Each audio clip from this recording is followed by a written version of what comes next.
resources that led to the 9/11 attacks. But none of that mattered. In northern Thailand. The point of all this is it wasn't a lack of resources that led to the 9/11 attacks. But none of that mattered. After 9/11, we ushered in the Patriot Act, Homeland Security, the TSA, we invaded Iraq, we added counter-terrorist funding for local police, and the media has not stopped talking about it since. We also lost some constitutional rights in the process, are spending $100 billion a year on this, and it's not clear we're any safer than before all this happened. In Deus Ex, UNATCO is formed after the Statue of Liberty is bombed. Just like the two towers, this is super symbolic and mobilizes Congress to set up a new agency to tackle the problem.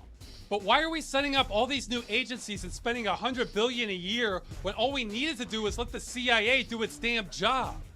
Because there's $100 billion a year to be made on this stuff. Back to this chart, guess who some of these rich people are? Defense contractors! Like Tony Stark, except without the morality.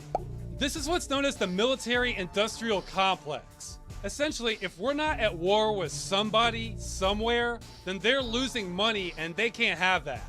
So this is all the same thing as before, except this one involves the military.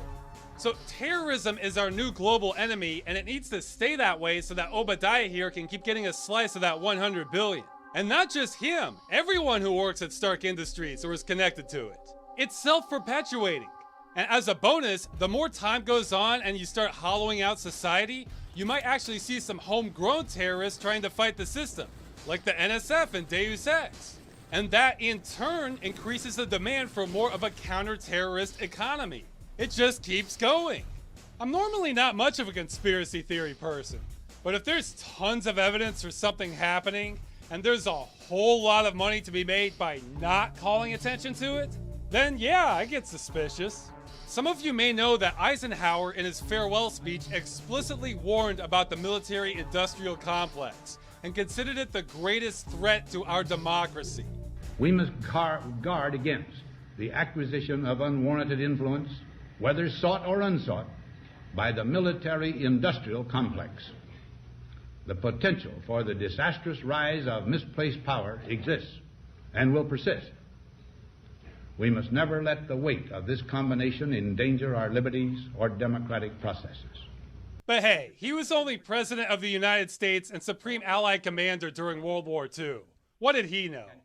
This is how the world works, guys.